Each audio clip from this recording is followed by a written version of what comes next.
Olá, meus amigos, estamos começando o nosso pós-planejamento, uma semana de data FIFA chegando ao final, né? Na verdade foi uma semana, quase uma semana e meia. A data FIFA começou no dia 18, segunda-feira, e vai terminar agora no dia 26, que é amanhã, né? Porém a gente tem que considerar a viagem dos jogadores e também o retorno dos jogadores. Então, nessa semana de data FIFA, pouco fiz, sendo bem sincero com vocês, assim como na maioria das semanas de data FIFA que eu vivenciei aqui como um apostador profissional.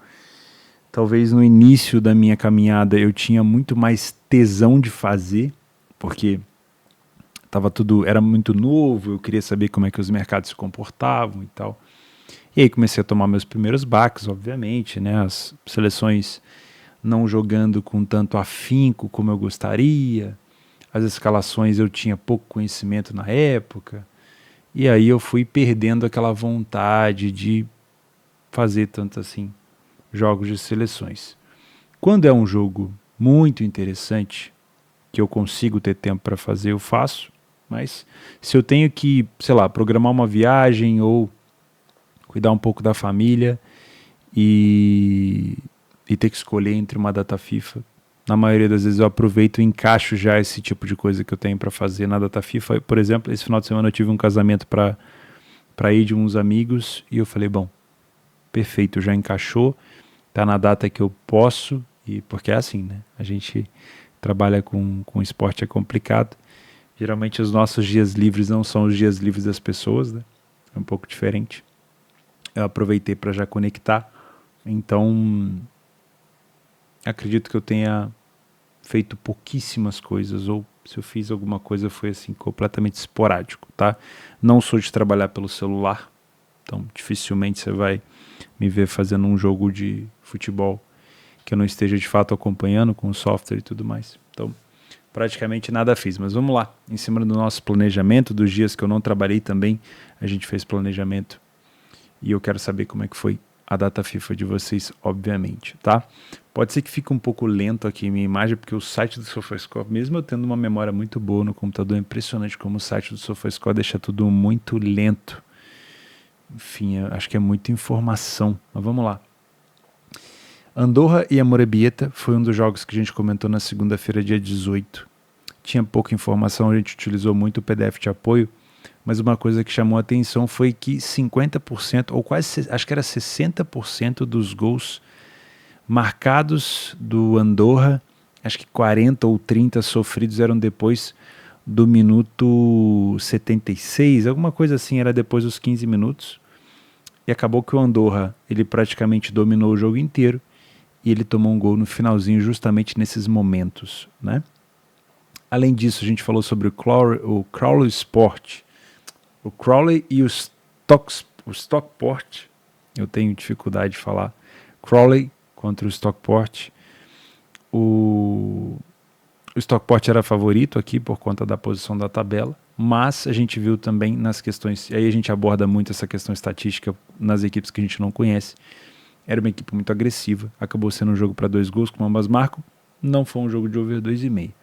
E o outro jogo que a gente tinha comentado era um jogo de Portugal, onde tinha em campo o Belenenses, ou os Belenenses, né, que eu cheguei a comentar com vocês sobre a tradição, a história dos Belenenses, que eu acho muito legal, a questão da SAD, o problema que teve que começar do zero, e foi uma equipe que tomou um cartão vermelho no início, ali praticamente no final no início do segundo tempo, achei que era no final do primeiro, mas no início do segundo tempo, e aí foi uma pressão imensa do Vilaverdense, fizeram um gol no momento de pressão, só que se deixaram empatar aos 92 minutos, né?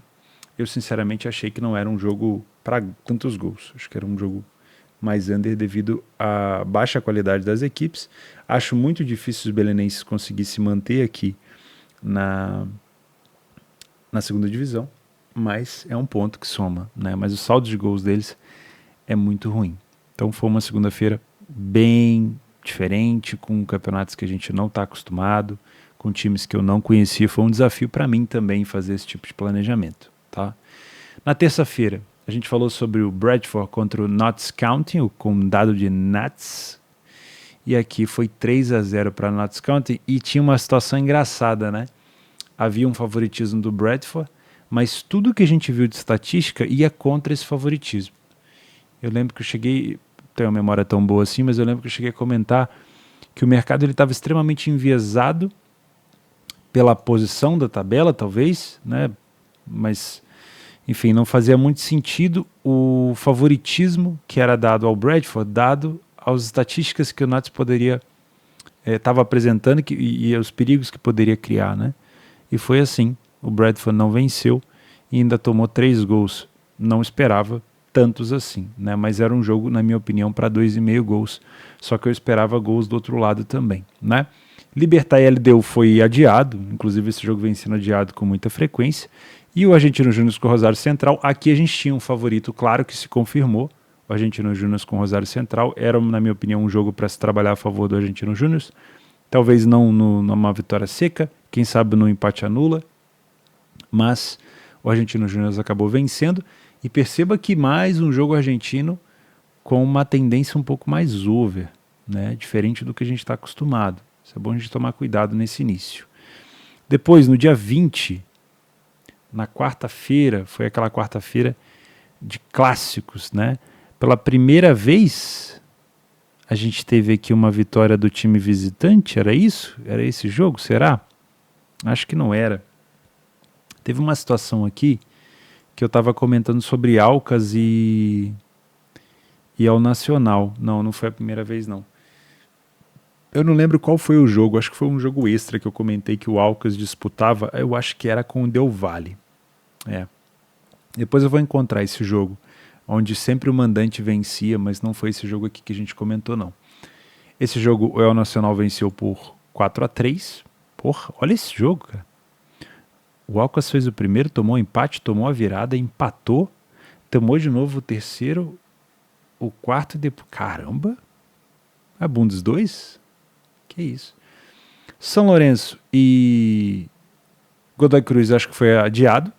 E aí teve o jogo do Belgrano com o Lanús. Esse jogo a gente comentou também. Eu esqueci de anotar ele aqui, mas eu lembro que a gente fez no planejamento de trabalho, comentando sobre a força do Lanús no segundo tempo. Eu não assisti o jogo. Não acho pelo gráfico ali que tenha sido um jogo de superioridade no Lanús. Acho que foi um jogo exponencial de ataque e contra-ataque. Provavelmente um jogo like-A. Vocês conseguem perceber que poucas foram as vezes que a gente teve várias barrinhas do mesmo time. O Belgrano teve até um pequeno domínio ali no primeiro tempo, mas não me pareceu, pelo menos deixa eu ver nas estatísticas aqui. Não teve nenhum domínio. O Belgrano teve até mais posse. E aí, o Belgrano até teve 2 grandes chances perdidas aqui embaixo. E o Lanús aproveitou a sua chance e venceu. Era um jogo, na minha opinião, para uma dupla chance do Lanús. Acho que eu cheguei a comentar isso no vídeo. Mas o Lanús não apresentou um bom futebol aqui. Tá? Talvez era o momento, né? A gente tinha visto que o Lanús estava num momento muito bom. Ele chegou a... Tava 3 jogos sem derrotas, tava 3 jogos sem sofrer gol, e agora tá 4 jogos sem derrotas. E o Belgrano também estava numa fase ruim, né? Enfim, estava sem vencer a 4 jogos. Aí tivemos aquela noite dos clássicos na Copa do Nordeste. Fortaleza e Ceará. Fortaleza era favorito, não venceu. O Ceará perdeu. De novo, eu gosto muito de respeitar a situação do clássico. No jogo do Bavi, o Vitória saiu na frente e depois o Bahia virou. Tudo bem, Bahia com uma cotação muito baixa, achei muito baixa a odd do Bahia, mas se complicou um pouquinho, depois teve que virar o jogo. O Sport Náutico foi 2-2, também jogaço, né? Com gol contra praticamente no último lance do jogo. Aí teve mais um, eu acho que América e ABC, né? Era um clássico também, com uma condição de pouquíssimos gols nas últimas partidas, ó. Geralmente é 0-0, 0-0, 1-0, 0-0, mais um jogo aqui com poucos gols. É aquele tipo de jogo que ninguém quer perder, né? Eles não vão pra cima igual um doido. E aí, até a gente vai falar agora sobre a última rodada da Copa do Nordeste, que vai acontecer, pelo menos a fase de grupos, que vai acontecer, se eu não me engano, na quinta ou na sexta-feira. Ou é na quarta? Enfim, eu vou gravar esse planejamento hoje, a gente vai falar sobre isso. Tem time que já está ali classificado e tem time que está perigando a não se classificar, tá? Na quinta-feira foi o dia que eu acho que eu peguei via estrada. Não, eu ainda estava por aqui. Geórgia 2-0 no Luxemburgo. O Vitya Kvaratskhelia não estava presente, mas mesmo assim a Geórgia despachou o Luxemburgo. Lembrando que a Geórgia vai fazer agora uma final para buscar uma vaga, assim como vai fazer a Ucrânia, que venceu a Bósnia de virada nos minutos finais do jogo. A Grécia meteu 5 no Cazaquistão e se classificou. Se eu não me engano, a Grécia pega a Geórgia. A Islândia despachou Israel fora de casa. Grande resultado da Islândia, hein? Grandíssimo resultado da Islândia aqui. Olha que loucura. A Islândia vencia. Na verdade, Israel saiu na frente, a Islândia virou o jogo e vencia. Aí Israel teve um cartão vermelho aos 73, perdendo por 2-1. Teve um pênalti aos 80 para empatar 2-2. Olha que loucura, cara. Perdeu o pênalti. 2 minutos depois, a Islândia fez 3-1 e 4-1. Que loucura. A Polônia meteu 5 na Estônia. Não teve gol do Lewandowski, né? Ele jogou? Jogou. Teve nota ruim até. E País de Gales meteu 4-1 na Finlândia. Jogos bem over, hein? Porque era... Assim, a gente tem que esperar também, porque é um jogo que vale, não é um amistoso, né? Então, você tinha uma situação de desvantagem no placar, você ia para cima para tentar buscar. Aqui, Gibraltar e Lituânia é jogo ida e volta do rebaixamento da Nations. Agora, se eu não estou enganado, na terça-feira, eu vou fazer o planejamento já, depois de almoçar, a gente vai ter o jogo da volta, né? E também vai ter os jogos das finais aqui, vou comentar com vocês quem enfrenta quem para disputar essa terceira vaga. Na AFC da Ásia, olha que loucura, o Japão começou 1-0-6 e ganhou por 1-0. A China começou 1-36 e não venceu a Singapura. Olha as zebras, hein? E a Coreia do Sul começou 1-17 e não ganhou da Tailândia. Ah, essas oddzinhas do bilhetinho. Vai, bobo. Vai no bilhetinho. A Itália venceu a Venezuela por 2-1. Portugal meteu 5 na Suécia e agora a Suécia enfrenta dentro de casa a Albânia, né? Eu comentei sobre esse jogo já no nosso planejamento que está no ar. A Rússia meteu 4 na Sérvia, inclusive também comentei na Sérvia, né? Pela necessidade que eles têm agora de dar uma resposta. São Lourenço e Godoy não tinha sido adiado. Falei besteira aqui. Foi 1-0 para o São Lourenço. Aí depois, na sexta-feira, esse aqui eu já estava na estrada, não consegui ver nada, estava dirigindo. A Noruega perdeu para a República Tcheca em casa, não teve gol do Haaland, teve gol do Oscar Bob, outro jogador do City. 2 gols da República Tcheca, um de bola parada, um golaço do Barak e um de cabeça, eles são muito fortes de cabeça. A gente comentou sobre a necessidade da Noruega de melhorar sua parte defensiva, né? E uma equipe que não consegue segurar a vantagem no final do jogo. A Noruega também sofria muito no final. O jogo que decepcionou um pouco foi Hungria e Turquia, poderia ter sido com mais gols. A Hungria fez o primeiro gol com o Szoboszlai de pênalti, chuta da equipe. Depois, o melhor jogador da equipe da Hungria foi o goleiro. Isso quer dizer que a Turquia provavelmente chutou pra caramba no gol. Teve bastante chance? Não teve uma grande chance perdida só. Mas o melhor jogador da Hungria foi o Gulácsi, o goleiro. Holanda e Escócia não decepcionou. A Holanda com gol do Malen, Weghorst, o Wijnaldum meteu 4 na Escócia. A Espanha, golaço da Colômbia, meu. O Rames Rodrigues para o Luiz Dias e daí gol do Daniel Munhoz. Golaço demais da Colômbia. Espanha pega o Brasil. E teve mais algum nessa sexta? Acho que não, né? A Argentina meteu 3 no Salvador, mas não dá para considerar também, né? Não chega a ser nenhum adversário decente. Eu acho que era isso para essa quinta-feira. Para essa sexta, no caso. Era Espanha, Hungria, Holanda e Noruega. Era o que eu tinha comentado. No sábado, dia 23, aqui foi o dia do casamento. Eu não peguei em celular nesse dia. O Brasil venceu a Inglaterra, para minha surpresa, né? O Dorival mais uma vez conseguiu entrar numa zona ali de, não vou dizer de desastre, mas era uma situação complicada, como foi quando ele assumiu o Flamengo, como foi quando ele assumiu o São Paulo, como foi quando ele assumiu outras equipes. E ele basicamente ele não melhora jogadores. O Dorival ele não melhora jogadores. Ele simplesmente tem uma forma tática que ele gosta de trabalhar e ele dá confiança para os jogadores. Ele pede para o pessoal fazer o arroz com feijão. Então ele não vai chegar num jogador específico, vai transformar ele num craque. Não, ele vai montar um esquema para que esse time jogue de uma maneira calma, tranquila.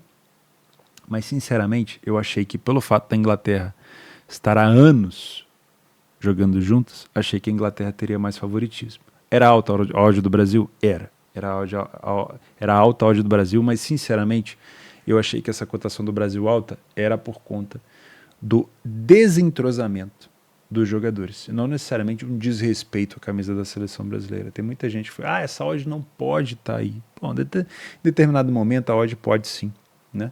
É óbvio que a gente pode discordar, mas o que era esperado era um Brasil desorganizado, desentrosado, com um treinador novo. Era isso que o mercado via, né? Eu não vi nada de errado no que o mercado fez. O Brasil venceu, show, maravilha. Para mim, foi apenas um jogo. Agora, o que tem que ser cobrado, e lógico tem que ser elogiado do Brasil, mas o que tem que ser cobrado é o trabalho da Inglaterra, que vinha num trabalho de anos, 7, 8 anos, não sei, com o Southgate, e a equipe perder para um time que acabou de se montar ali 5 dias antes. Eu acho que é isso que tem que ser cobrado, né? Mas de toda maneira, vale reforçar o jogo do Paquetá com a bola, Bruno Guimarães, João Gomes jogando demais. Eu vi depois algum compacto, Fabrício Bruno na zaga. Eu acho que quem ousou falar mal do Fabrício Bruno tem que pedir perdão, porque o Fabrício Bruno é muito inteligente, muito veloz, né? Não sei se o Marquinhos volta, assim. Não sei se o Marquinhos volta para essa seleção. Tenho minhas dúvidas, tá? O Marquinhos tem mais história com a seleção, né? Mas foi muito bem defensivamente o Brasil, muito seguro. Eu acho que o Dorival vai ter vida longa na seleção. Espero que sim, né? Agora, se fosse... Olha só. Se você invertesse a ordem dos papéis e colocasse Inglaterra e Brasil no jogo 2 e não o jogo 1, que fosse Brasil e Espanha, e a gente visse esse futebol do Brasil contra a Espanha, talvez contra a Inglaterra, agora essa cotação do Brasil não ia estar a 4, né?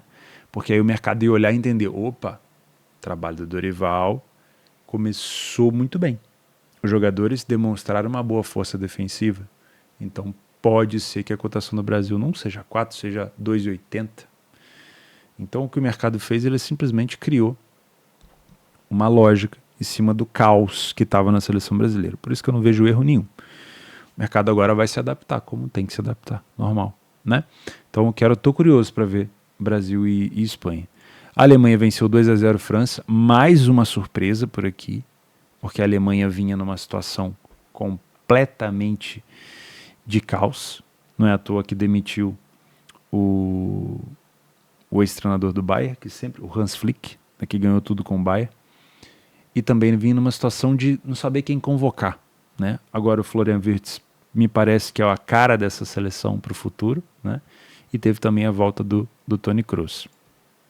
Dinamarca e Suíça 0-0, aquele tipo de jogo que enquanto não sai um gol o jogo não abre, e não abriu mesmo.